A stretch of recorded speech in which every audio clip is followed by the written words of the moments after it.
All right.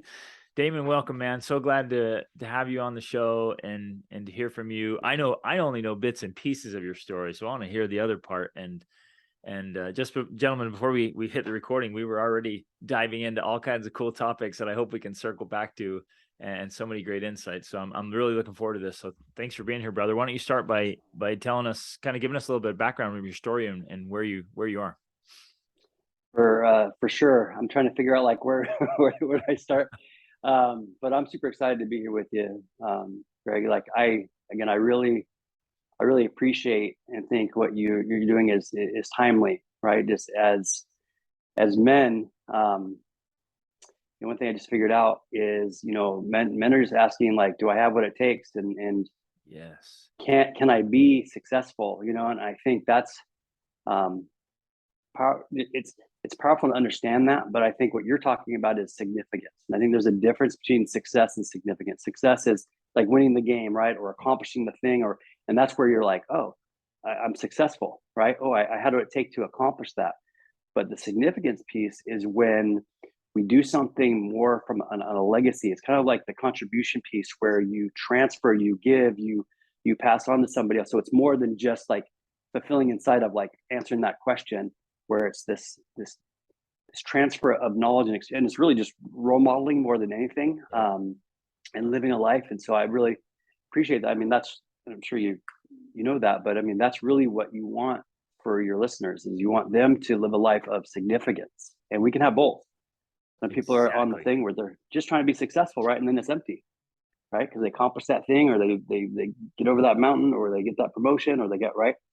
But then usually there's something that's some collateral damage that happens because it's so kind of myopic in a way of like, let me just accomplish this thing and then I'll be happy. And it's like, Yeah. it doesn't work that way, right? It has to do something. We have to do things that fulfills us, and how we're all connected in that way, right? So like, And it has to run yeah, parallel and yeah, interconnected, right?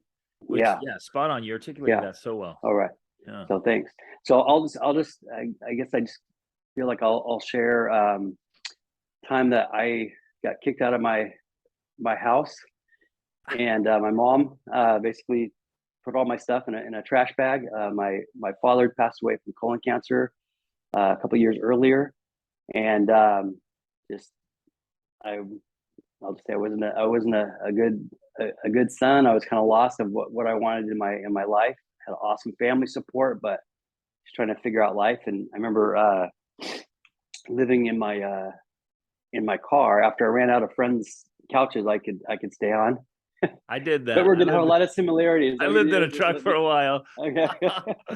Uh, It's not a Mitsubishi Mirage that I bought for $500. And anyway, so I lived out of that for a couple weeks, and I'll just kind of fast forward a little bit, where I decided one day, I'll just say that I was the life and who I was hanging out with. It was just not a good situation, making bad choices, even though inside I knew I was making them, but I just didn't really have a focal point or a real purpose. ooh, which And is huge. everything, right? It's Yeah. everything. And so I just remember um, walking away from all my friends. I had this Brazilian girlfriend at the time that I'd been for quite some time, and just all my friends that I grew up with walked away, and everything I was doing, I stopped everything cold turkey, and really had this um, really cool experience, and I never went back in regards to those things. But a couple months earlier, I had been invited by a friend of mine. His name was Rich. He was probably like 10 or 15 years older than me, but he had this construction company, and he did a lot of like laying tiles and those type of things. And this is, it was in California, and I remember him inviting me to go to Palo Alto and go basically. There was, I think it was like 30 homes, but we were doing all the tile work. So the kitchen, the bathrooms, and basically invited me to go with him. And he was also a guy that wasn't the best influence on me either. And so at that time, I was kind of, hey, I just want to get out of here for a little bit. Um, And so I went there, and I'll just share something just real personal with you. When I was there, we'd get up at 5 a.m, head over to the site, do work we usually go till about 3 o'clock or so. And then we go back to the hotel and go, do whatever we're going to do before we, stayed up kind of late, and then went back to sleep and kind of did that unsustainable Exactly. sustainable life. But at that age, it's like you get away with it, right? But I remember having, like I mentioned, my dad passed away. I think this was earlier before this was recorded, but my dad passed away when I was 20, and he passed away of colon cancer, and he went from, I'd say, 230, big dude. He was a Golden Glove boxer in the military, and just this he was a professional gambler. Early in his life, we found out that I actually had two, from one marriage. I have a half sister and brother, and then we found out after my dad passed away that we had another brother, Glenn, in the UK, who called us looking for my dad, and we're like, you missed him. He passed away, and so now we're in correspondence with him. But anyway, so back to being at Palo Alto, and I remember one night. So this is about a year after my dad passed away. I had this dream, and it was like just like this, like it was real, right? It was real, and I remember I was sitting in a chair in our house in South Pass. That no one lived there anymore at the time, but it was just like it was back when we all lived there. My dad came in the door, and remember the 80s, like middle management. So we had like the collar, but like short from the tie, and came in with a briefcase that looked all battered. And I'm like, Dad, where you been? He's like, I just got stuck, over at this place. And he's like, man, it took me forever to get here, but I'm here. And I'll try not to get emotional right here, but he walked in, so we started talking, and I remember him. We're just talking about, I don't remember more frivolous things, like more like, I was still like, because I knew he was gone, but at the same time, in the dream, it seemed he was there, right? But I remember us talking about a few different things, and then Greg like came up and like grabbed my face, like really close. Can't really duplicate it on this thing, but and just looked at me. He's like, Damon, you need to change your life. Wow. And I remember, kind of sad, but took about another year before I got myself together. But I remember I woke up, and I was crying. I was like, oh my gosh, but that was really for me the because if you will, to where I was like, all right, I have to do something different, right? And I know what my dad believed, and kind of his wild past, and how he had changed all that stuff, and became a father of 7 kids, and put so much of a lot of pain and suffering that he went through from an alcoholic father, and all this other stuff when he was young. So from that point, I'll fast forward to where I decided to really just get my life together, like I said. So I walked away from all my friends, broke up that girlfriend, and just walked away from everything. And because of that decision, I actually got introduced to my wife, nice. Diane.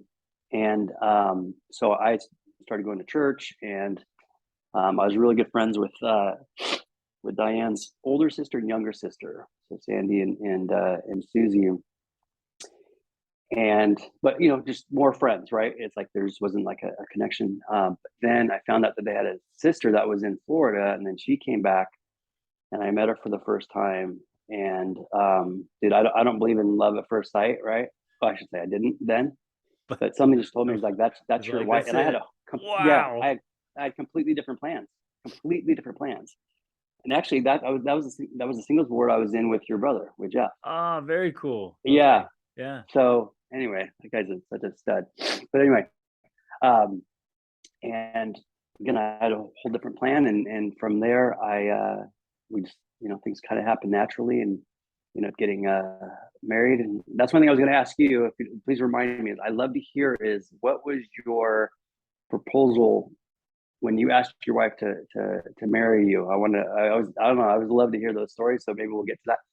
But from there, I moved to Utah and went to LDS Business College. And there's a whole another cool story how that even happened. So just a side note, I actually got kicked out of high school, ended up getting my GED. And so went to LDS Business College and started working with my brother Ethan. Okay. And so from there, I just needed something that I could be really flexible, and at the same time I could get through school.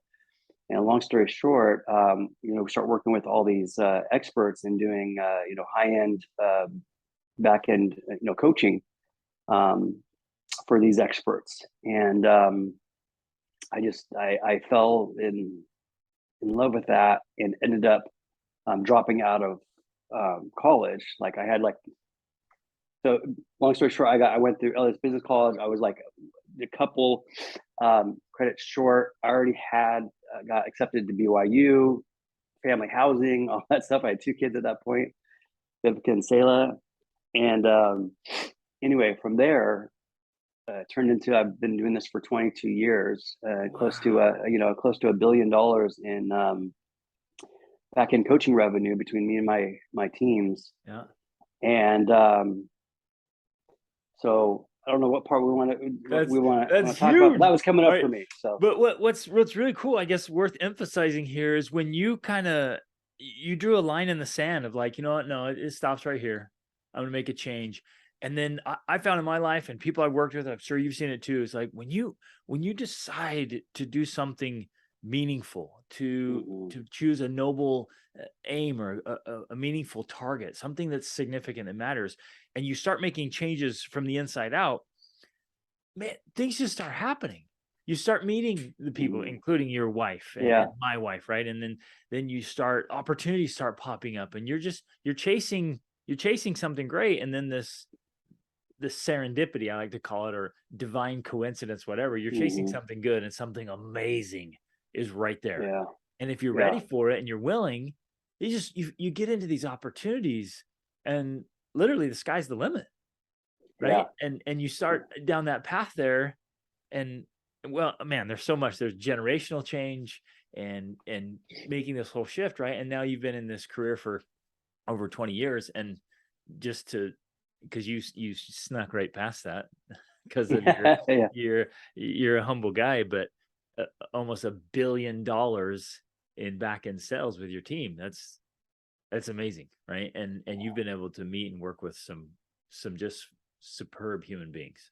Yeah. And it's just, man, that's cool. Yeah. Thank you. What drove you? Because a lot of guys, I went through a similar journey, right?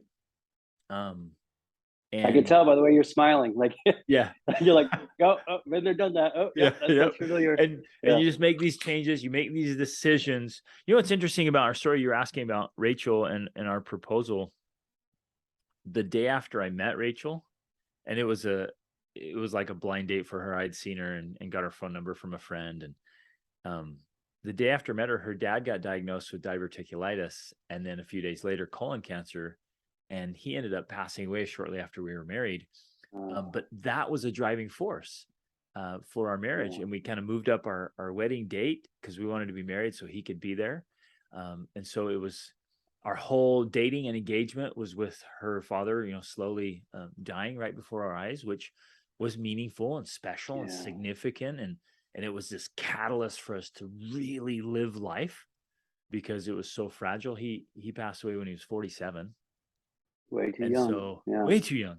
Right. And so we were just like, okay, man, it was like we were starting our life together with him leaving this life. And we're like, okay, it was a catalyst, right, for meaning and significance. And like, let's make this stuff count. And so I went through a journey like you, but I want to know, like, what were those driving forces and what still drives you now?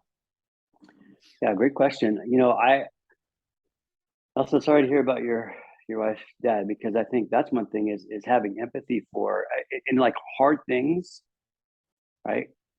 I think Robin Sharma has this really good saying. He says that change is hard, messy in the middle and beautiful in the end. You know what I mean? I think that's, um, anyway, just having that kind of experience, like I said, it sets the frame and the tone of, we're all going to go that way. How do we honor, right, that person's life? How did they see me? Yeah. What do they want from me?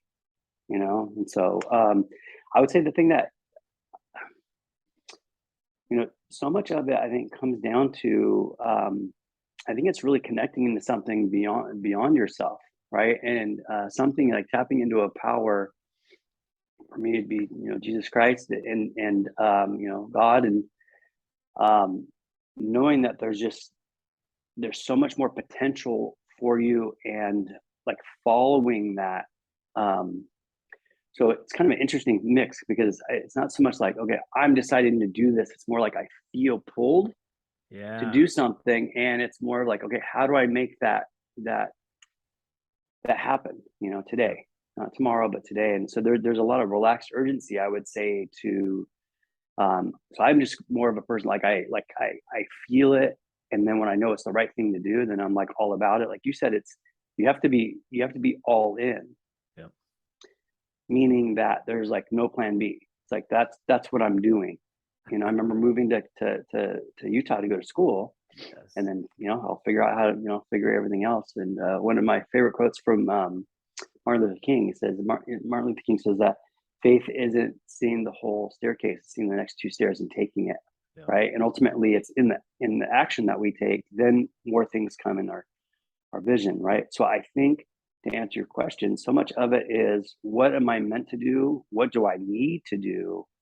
And aligning with what I want to do, and like just bringing all those things together, to where just more, I'd say, more trusting it, that there's something greater on the other side, and it's not necessarily the destination, as we know. It's just like, who are you becoming, and who, you know, what skills or capabilities or capacities do you need to understand. I've been very fortunate to be, you know, surrounded by just amazing individuals. I'll say one of them is my younger brother, Ethan.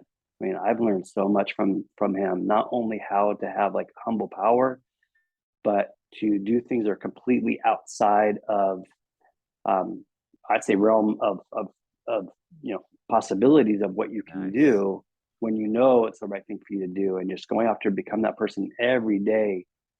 You know, going after that thing.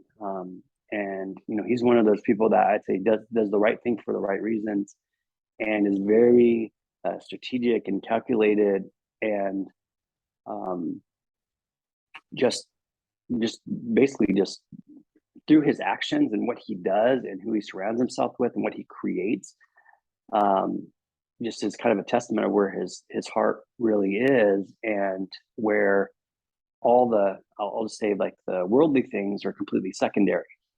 You know, they show up because he's doing all the things right in that way, but it's really like that, I'd say, this reverence, and that's not what he's after, the money in and of itself, right? It's Huge. the Huge, legacy, right? it's So those are significant. So those are like positive results and outcomes of starting from the right base, like mhm, having your heart in the right place and moving forward, and then the results come. Where yeah, it seems so subtle and yet so significant, that if you chase the results, sometimes you can miss the most important part. But if you pursue things in the right place, the results come. yeah. It's the motive, right? It's like, Yeah. what are you doing this for? Is it for, so from out for, we all have our basic needs that we're trying to meet and those type of things, but I think there's also this piece of like, are you doing this because you want somebody outside of yourself to say good job? You want them to clap Yes. for you, applause for you? Or are you doing it because inside you're connected with this higher power, and like, oh, I want to do what I feel is the right thing to do, and not going after that, like the money or the wealth is not the first thing that you're after. That's what you want, right? It's way beyond that. That comes great, you know. And which is interesting, when you bring value, right, it's like you will be compensated, and Exactly. it's you know, there's just no way around it. And so, but again, it's like the real, why are you doing that? Are you doing that because you know that's something you're called to do, you know, that's the right thing for you to do? Like you said, also just the whole piece of striving for a significance. And actually, I wanted to share something with you that, this is back in 2002 that I just wrote this. I have a little bookmark, and you can't see because of the blurriness, but I was in a church meeting, and these are one of those meetings where you just, whatever you feel, you go up there and just share how you feel. And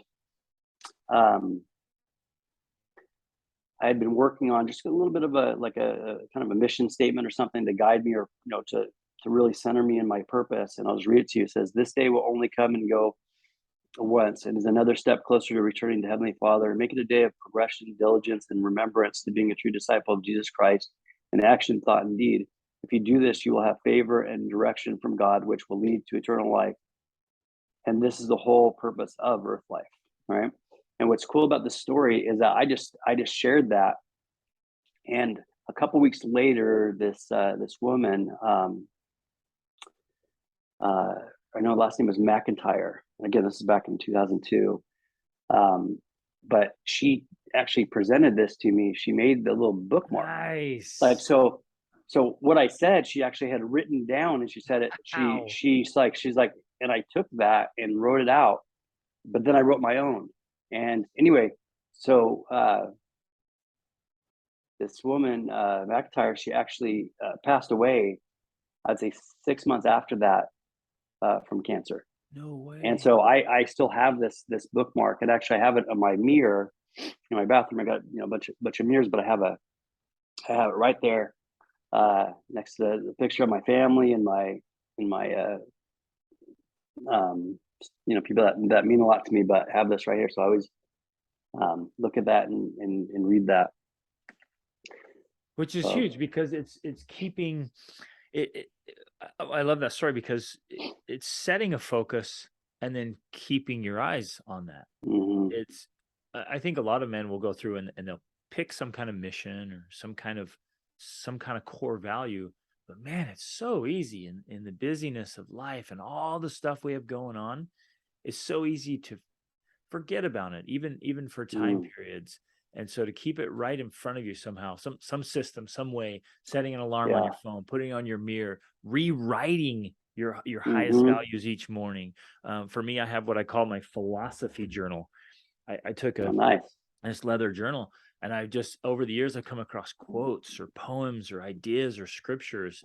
I'm like, yeah, this is my constitution. This is how I want to direct my life, and rereading this and revisiting it, so that constantly in front of you, you're like, no, this is who I am. This is how I show up in the world. This is why I do what I do. And so then, man, it keeps you, I don't know. The one thing I love to teach my guys is, like, it's so hard to get lost if you check in with a map every morning. Yes. Yeah. Right. I love that. The map, right? Because it's a compass, it's a map, it's a watch, right? All those things. And you have to keep bringing it back to, like, what are you about? Again, writing it down, or just keep making that a focal point and recalibrating. Like we know, like in an airplane, right? Is that if they're always readjusting, right? But if you're off, 1%, and you go far enough, you're going to be, hundreds and thousands of miles away from your destination, right? And something you said earlier, just about divine, coincidence, those type of things, is there's a saying, and I'll think of who said it, but I love it. It's it says that coincidence is God's way of being anonymous. I love it. And some people think, oh, it's a coincidence, right? What happened? But I mean, if you put God back in there, it's like, no, but we have to pay attention, right? And we have to kind of honor whatever that is that we feel that we need to do. And, it's not by accident that repetition is the mother of all learning, right? And it's this thing of going back to this singular focus of what am I about, recalibrating, and then, acting it out. Because Greg, I'll tell you, like, that practice that you have, you are more likely to match that destination with your words and your actions the best you can that day. And we fall off the horse, we get back, we just become real resilient, because oh man, I'm kind of off path. Or forgive, ask people for forgiveness. We're not perfect, and so much of when we go off base, or we're outside of our values and morals, we need to apologize, right? But also, I think as men, that's another piece of just this humility. Own it, right? When I got married, the best advice, and it was like brain tattooed when it happened, but the person that officiated and legally married me and my wife, was they said three things. He said, and I gotta say, it's amazing that you remember, because on my wedding day, I was like, whoa. Oh yeah. There's so much where it was a blur. You're like, what's going on? Totally, right? That's what I'm saying. That's how like impactful this was, where everything slowed down and it was bam. But I agree. I'd say everything else was just like, what is going on? And I'm making this big commitment, like super excited, but scared to death, half, all that. But the first thing is marriage is not 50-50. Always try to give 100%. Always be the first to apologize. Wow. Right? As men, like, no, they need to apologize to me. No, right? It's like, we'll fall into that, right? And the third is never go to bed upset with the other person. Right?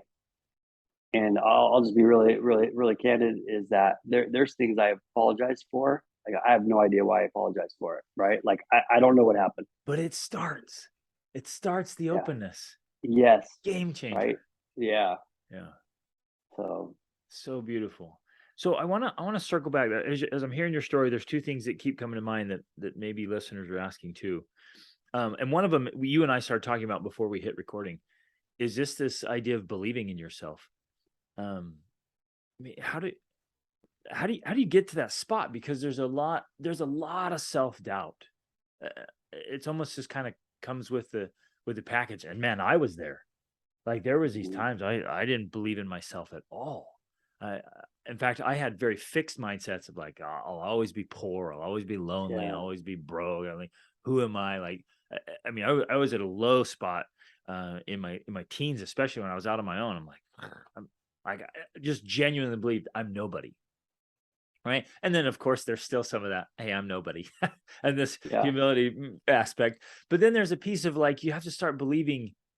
And you mentioned earlier, like, well, no, I'll figure this out.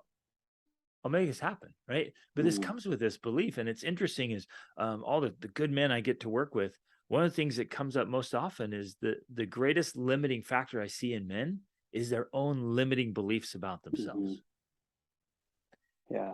And so I'm curious how you went, like, your story is just amazing in this transformation.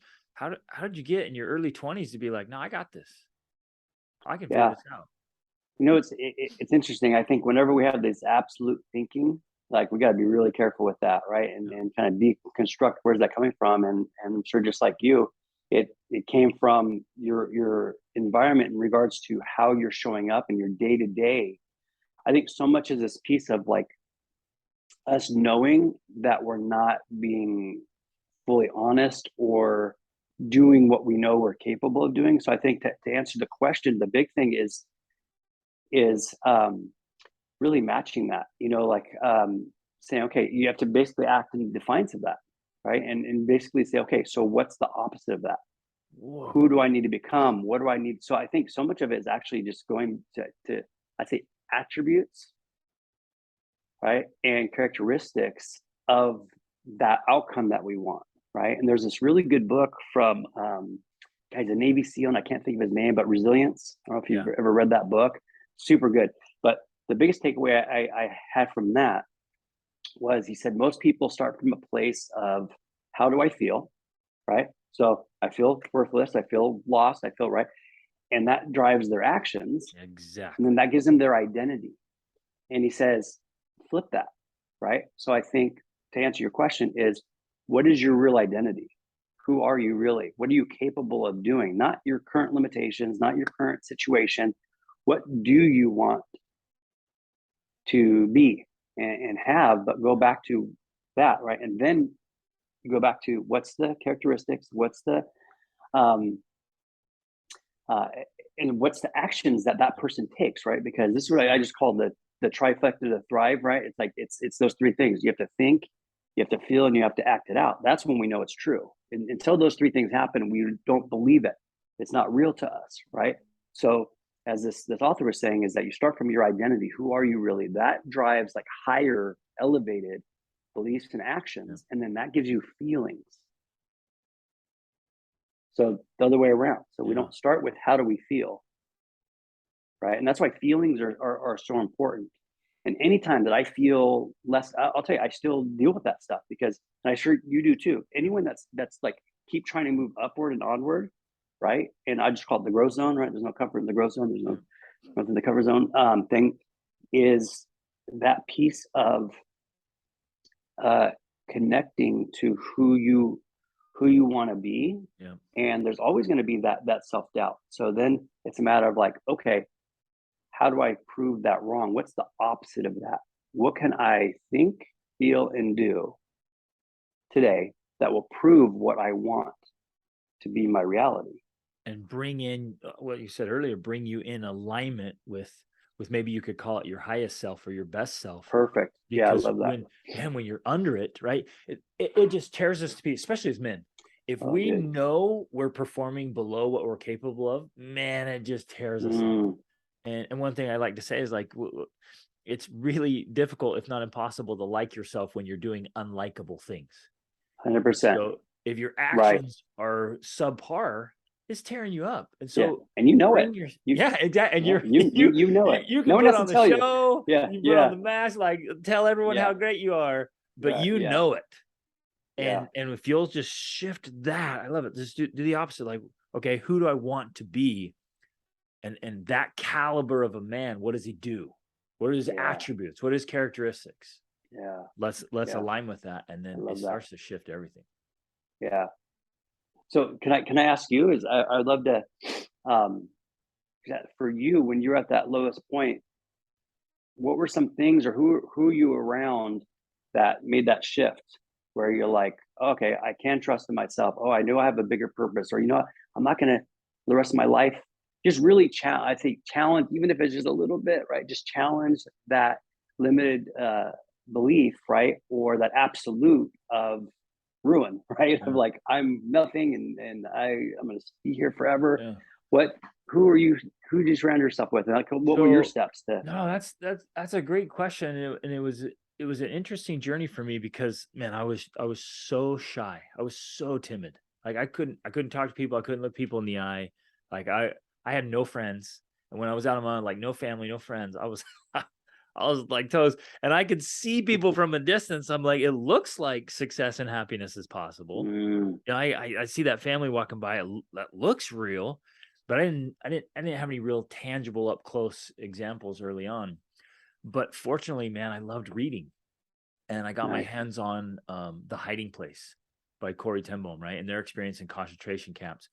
That just blew my mind. Like they became a mentors where her sister Betsy was literally having compassion and forgiveness for the Nazi guards and praying for their. Wow. And I'm like, what?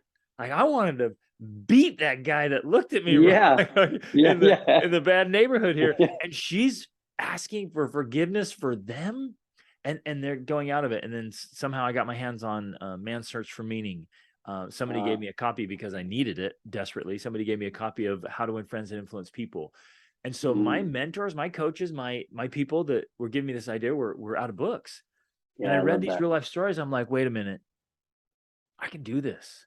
Yeah. I can figure this out. They went through way harder things than I'm going through. There's something here.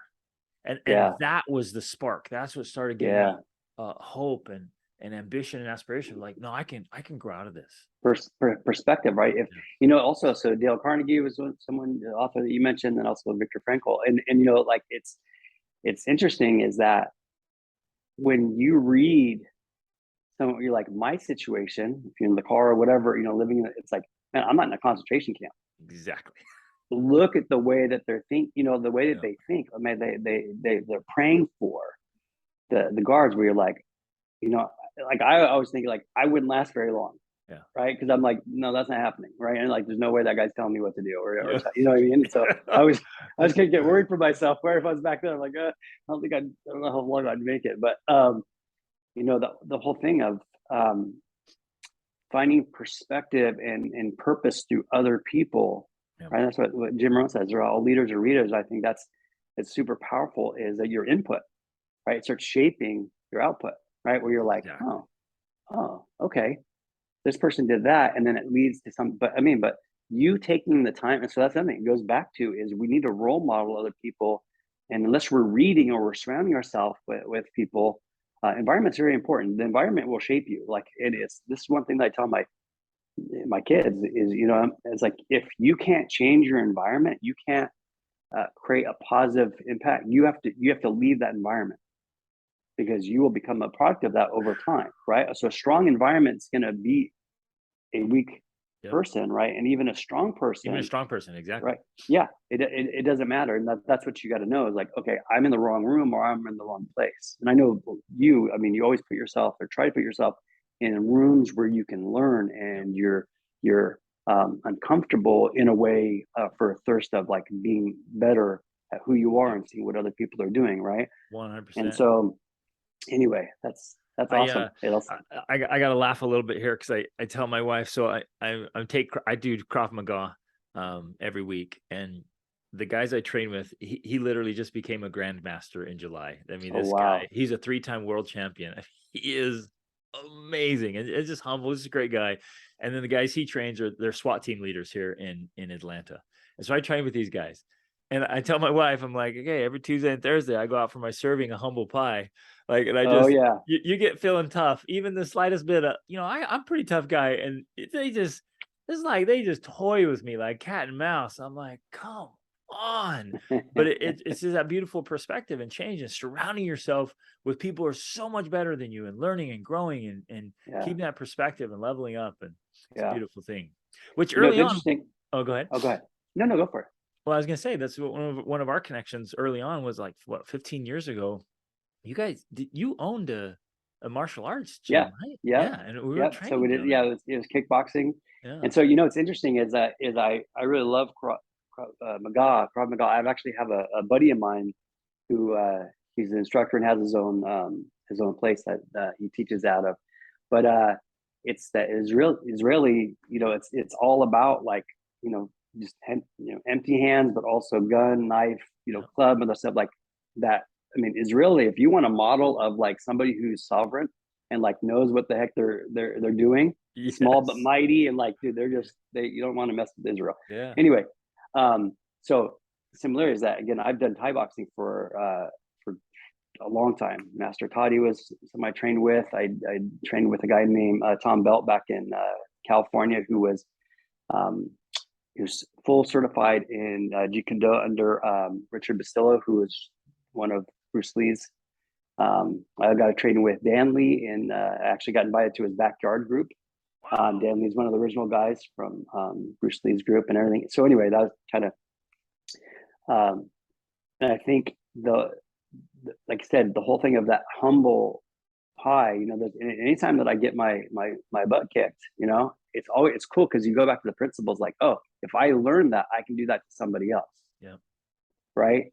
And the more, again, at least for me, the more humble I become, of like, wow, this becomes this humble confidence, where it's like, when you're younger, right, it's like you almost had to fight because you had to prove something, right? And if we're honest, we probably didn't know what we were doing back then. It was more of being a hothead, and I got to prove to everyone else how tough I am, right? Where when you learn this and you gain the skill, you know what you can do to somebody else, but you also know what someone possibly can do to you. So you have like this reverence of just respect, but also there's this confidence that you have of, if something goes down. I don't have time to explain this to you, but maybe another time we can talk about this is a situation I had recently where got super confrontational, and kind of what happened. We had to diffuse it up. So maybe we can do it at a different time. But and I guess just pointing that out, it's relevant. It's so relevant. There are times when you need to have put the time in, whatever it is, mentally, emotionally, physically, to protect, to provide, whatever it is. There's going to be tests. There's going to be opportunities. Yeah. And I think the relevance matters so much. And man, I don't know. Sure. I don't know where you stand. I just think that life is too short, and there's too many great things to do to be wasting our time just entertaining ourselves to death. I mean, there's just we've got to be learning and growing and making the most of ourselves. Also the people that are struggling with that, you're getting a payoff. The reason we do that, right, is because there's a payoff, is that you're getting the dopamine, you're getting the right, and while you're kind of checking out, it's the aftermath when we were kind of going back to, we know if we're doing things or not, like, oh, I was supposed to, write my book, or I was supposed to, have this interaction with that loved one, or I had a feeling I should have reached out to that person, or there's that skill set or that characteristic I'm trying to really develop, but man, I didn't spend any time doing it. I think that's the thing is, and there's two things. I think we need to have a lot of grace for ourselves. Yeah. Right. And then again, not tomorrow, but right now, once we have that realization, what am I going to do right now? Yeah. Set the timer for 15 minutes or 10 minutes or something like that. It's okay.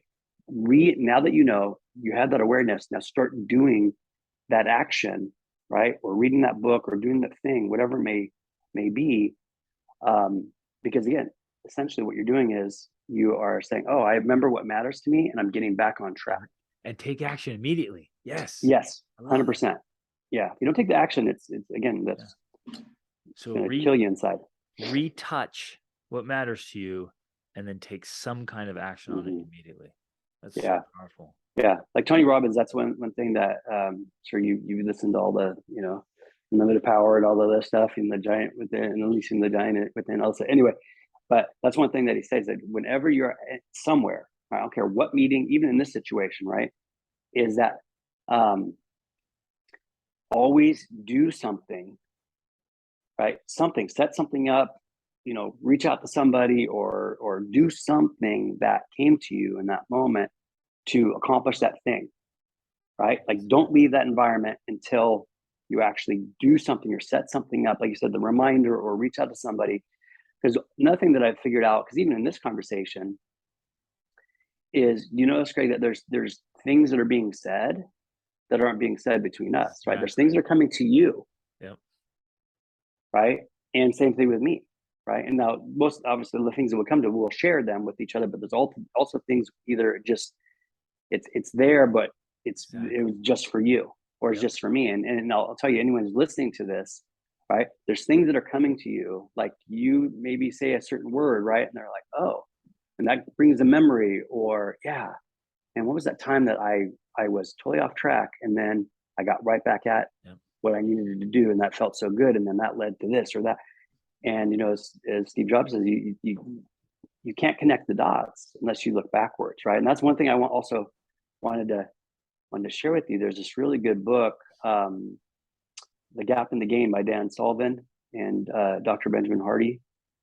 And so super good book. That's another thing that men do, I think, is that, and this is kind of the difference between success and significance, is that we spend way too much time on what's our gap, right? How much further do I need to go? Now, we have to do that, right? Going back to Krav Maga, right? It's like, you're like, dang, I really got to work on that disarm, right? Or my positioning, or man, that angle. I'm getting myself in trouble because I'm not setting myself up to do a follow-up technique or to use leverage or what, whatever. But it's this gap. And I'm a big believer in, so the gain is how far you've come. So let's say just with this podcast, right? Or with your business, or in your relationship with your wife, or with your kids, or whatever, spending time of saying, when I started that, right? When your father-in-law passed away and you moved up the date so that you guys could be married and he could see that and be there, like, how far have you come from that point? And the whole, crux of the book is that you have to look at your wins and spend more time there than what you lack. Now, don't get me wrong. You have to look at weaknesses. You have to look at those type of things, or we're not going to move to the next level. But I really like the ratio, right? Where it's the Pareto principle. Celebrate 20%. Celebrate the wins. Yes. And integrate. Like, how did I do that? Right. How does that feel? Connecting the dots. How does it feel? Yeah, exactly. Right. What was I feeling before? Ooh, I didn't like the way I felt. Okay, so what did I do? Well, I did this, and now I feel real peaceful, and I feel happy and proud. right? And it's like, again, but it's that, I think that's immediacy. As soon as you see that you're in the gap, go to the gain, right? Start from that place, then go back to your identity, right? Okay, so how do I train these weaknesses? I love, is it Admiral, God, what's his name? The guy who said make your bed. Yeah, I don't remember his name. Yeah, dang it, sorry, I don't remember his name. But I love where he talks about being a sugar cookie, right? And that was for the SEALs that weren't hitting their standards. They were, struggling with whatever. And he said, just the sugar cookie, right? It was like, basically, you had extra PT, you had extra work that you need to do. And I mean, they call them sugar cookies because they'd have them like go in the ocean and come out and like roll in the sand and go running, right? Do all these extra, just chin ups and push ups and just kill themselves, physically. But he said it was interesting is those that were sugar cookies, more often than not, they would get stronger, right? And they're Right. the ones that would actually they're paying graduate. an extra price. Yes, right. So what's the purpose of the pain, right? So that's the thing. It's like we don't want to just be in pain for the sake of pain. It's like there has to be a purpose to it of like, oh, I'm getting stronger. So again, life is happening for me, not to me, right? And then owning that of like, oh, you know what? I didn't show up and I didn't hit that standard of that run. Okay, what do I need to do? What do I need to put in place? So incrementally, kind of the Roger Bannister situation, right? Like, what can I do incrementally to train different, to focus different, so that I can accomplish that outcome? But again, it's not for the sake of the outcome, right? Let that come and go, right? Celebrate it, be excited about that. But it's like, what did I learn about myself? Going back to like, who am I? What am I capable of doing? And right? and I imagine is because I've been wanting to ask here about your conversation, because you've been chasing mastery in sales and sales leadership. Is that your formula? What you kind of been describing there? Like, what was it that? Because you can have the best of intentions, and you can have the best heart and all this, but at some point, what you talked about earlier, if you're going to add real value to the marketplace, you got to show up with some serious skills. Oh yeah, you gotta demonstrate the skill set, right? And the one thing I look at it is like, how do I explain something to somebody that makes something that's very complicated, right, or hard to grasp, very easy for somebody who's brand new, right, to like actually understand what you're saying. And then if somebody who's very, very seasoned, they'll totally agree with you. Like, oh my gosh, yeah, totally. That's been my experience, right? And so how you get there ultimately is it starts with a purpose. So I'll just tell you is when I first started doing back end coaching sales, dude, I was horrible. I mean, my philosophy was like, hey, if you want it, you want it. If you don't, you don't. And I had a spiritual leader that asked me how things were going. I'm like, hey, school's going. I was going to school. I had 2 kids. I just moved to the new city, and I said, everything. School's going well. Like I have dyslexia, and so I mean that was a miracle in and of itself. I was able to just get straight A's, where in high school I got kicked out of, more for conduct, but still I wasn't doing well. I was in special ed for my whole, and I was like, I don't belong with these people here. Like I don't, but there I was in those classes. And just this whole piece of saying, okay, the spiritual leader just asked me how I was doing. And I'm like, hey, everything's awesome, right? My family, school, I'm like all in, but work. And this was 100% commission. And so I was driving an hour away, and it was like, it's actually costing me more money to actually get there and I remember he owned a insurance company. And so he's like, so what exactly do you do? So I kind of explained, and he's like, oh, he's like, don't you think you owe it to those people to, he didn't say be so good they can ignore you, but it was to the effect of that. He's like, you have to show people why it's going to benefit them. He's like, do you believe in it? And I go, yeah.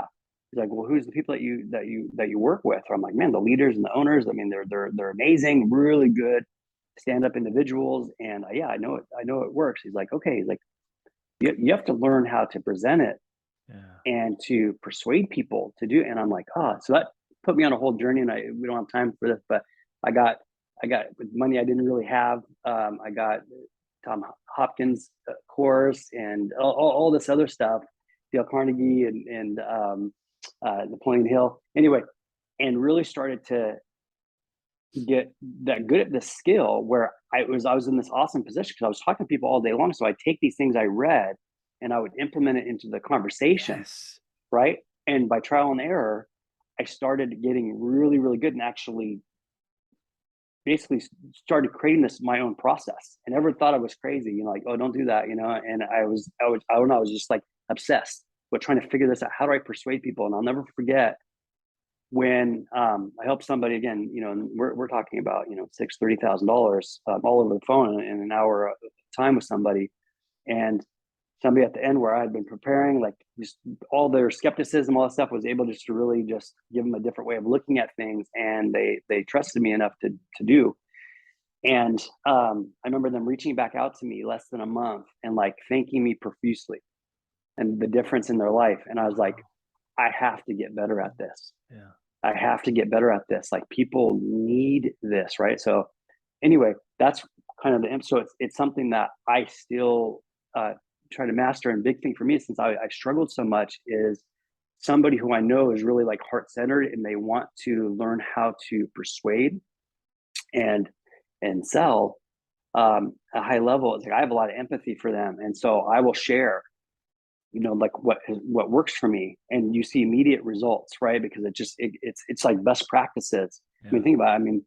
I mean, talk about the 10,000 hour rule. I mean, I have that by 10 at this point, right? Just because I was so, exactly. It was good for everyone, right? It's like I helped them get what they wanted.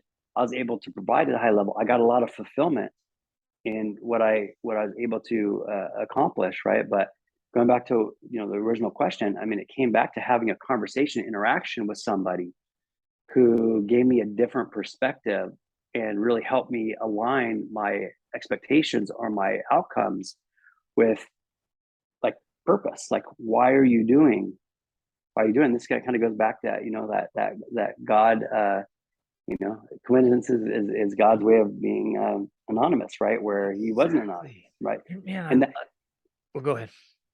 I was just say each of us have that thing where we're the conduit. Yep. Right?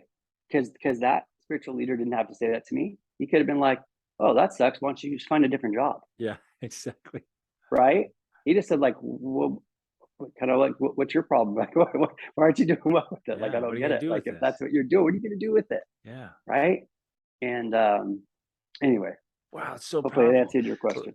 You've multiple times have alluded to this thing that I love to share and teach, and I wholeheartedly believe. I just can't get it out of my mind how powerful it is. I think God and the universe are constantly conspiring in your favor. 100%. And like, 100%. man, just pay attention and take action. Yes. Pay attention, Yes. take action. Pay attention, take Yes. action. And it gets you on this path where incredible things happen. Like we go through our journey, and Rachel and I, we've been out, we take our kids, our family thing is travel, right? So we'll go travel over the world and have these special experiences with people and places. And we'll stop often and just look at each other and say, we couldn't have dreamt that up. There's in our wildest dreams, we couldn't have planned it to work out like it just did. Right? It's so awesome. If we'll just be open to those conversations and the meetings, life is so beautiful. Yeah, but look at your sense of gratitude. That's everything, right? So again, you're putting all this together instead of like, look what I created. Right? You look at each other and you're like, yeah, we took the action, right? I'm a big believer is that we are savior saved, right? But we're also self-made. Yes. And that by our actions, right? And that's what a lot of people almost put too much emphasis on, like, all right, God, tell me what to do, or but the thing is, we have our own brains, we have our own, so he wants us to figure this thing out and learn by experience, right? Yes. And there's no way we're gonna get that experience unless we actually plan it out, put it together, and go do it. Yeah. One thing I would love that just really has always served me, and it's like, I don't know why, but I feel like I should share this with you. Every time you look at your wife, You know, when you have just like that one-on-one time or your kids, think about this, Greg, because I believe in the eternities, is like you will have that same look in that same person's eyes, right? But the environment or the outside is going to change. Yep. Think about that for a second, right? Where when we're all out you know, we graduate from this place, right? Um, that you're always going to have that connection Yep. with your wife and your kids, but it's like the environment is going to change, right? Like being in heaven with them or being in, you know what I mean? It's like Yeah. when you do that, where it's just this, wow, it really brings things into focus. I mean, go back to kind of purpose, but also like not letting frivolous things, Get you in know, the like way. derail the relationship, you know? Exactly. So You know what's yeah. profound about that, Damon, Mm, is the same thing is true, and you know this already, but like you started looking in your baby's eyes when they were really little and you were just mm, cuddling them or changing diapers, and then they're toddlers, and then little kids, and then teenagers, and then teens, and then teenagers. adults, right? Yeah. And you still, it's that still same look. Yeah. And I'm just, it's that same beautiful look. And now they're just bigger and bigger and it's different. And then they start their own lives, but it's still that same look. And the environment has changed, everything's changing around, Yes. but there's still that connection if we will keep the connection open, if Yes. we invest in the relationship. Okay. So I love that, right? And it's interesting. I had one of my son Evan, who's in Ghana right now. He's been out there. He's going to be there for 2 years for a mission. Um, really cool experience. But anyway, I remember when he first got his license, and he's gotten a little fender bender. And my wife called me, and she's like, you know, Evan's been in an accident. I'm like, oh, is he okay? And she's like, yeah. I'm like, all right, well, what happened? She's like, well, basically, he was at a stop sign. He was looking at his phone, and you know, sometimes you think the person in front of you moved up, but they really didn't, because Yep. just like, I don't know, it's kind of illusion or something. Yep. Anyway, he, you know, just rear-ended the guy. Didn't really make too much damage, but you know, it turned into this big thing. And when I heard that he was on his phone and doing that, I was like, ah, he had a sister in the car and everything. It was like inside, I'm like, dude, you know, better. Like, Yeah. you know, cars can replace all that stuff. But I remember when I got home to talk with him, and I remember I just took a moment, and this goes back to what you said. And I, you know, because at first I'm like, dude, Yeah. something bad could have happened. You know better than that. And like, you're putting people's lives in it, right? And I remember, like, I don't know what happened, but something inside of me, like, I had this memory when he was born, and like looking at him, like, you know, where I was like, and so I wish I'd have these frames all the time, because there's sometimes when I Yep. have to apologize, right? Yes. But this is one of those times, Greg, where it's like that totally set the mood. And so when I went in to talk to him, I talked to him like, you know, I'm kind of the caregiver of this person that's been entrusted to me. And I'll just tell you, that conversation was completely different, Yeah. totally different in the way that I approached it. And it was more just a teaching moment. And I'll tell you, he didn't need me to, you know, he didn't need me to, Yep. you know, get after him. You He know, didn't he's need already he didn't need the beaten dad himself enough. lecture. Yep. No, he didn't, right? He Exactly. just, and it was anyway. And I'll tell you, there's something that happened a little later in his life that was, I think, just a really hard thing for him, that um, I think because of that conversation, is he came to me and told me what was happening and Yep. asked me for help. Yep. And man, that was everything. You know, Huge. it's, yeah. So Man, there's so much anyway, in that of remembering mm, the connection from childhood, you're being the right. caregiver, having the right reaction to a mistake opens Yeah, up that gateway later that they can co-parent. totally. Yeah, Huge. influence, right? Yeah, So that's awesome. Man, Damon, yeah, so much great stuff, brother. Thank you. Thank you for being here. Thank you for making the time. Thank you for chasing your own path of mastery, so thanks. that you have these insights to share with us, man. I really appreciate it, brother. Yeah, thanks for having me on, and it's awesome to get to know you a little better. Yeah. And you know, it's just, I think I just hope anyone that's listening to this right? It's like, what are the things that were told to you that weren't said between me and Greg, right? That you need to do. And right now, write it down. And then what are you going to do about it? What's the next best step to apply that, you know? So Exactly. That is the perfect takeaway for yeah, this conversation. Great thank insights, you. brother. Thanks, Dan. Thanks, man. Appreciate it, man. All right, dude.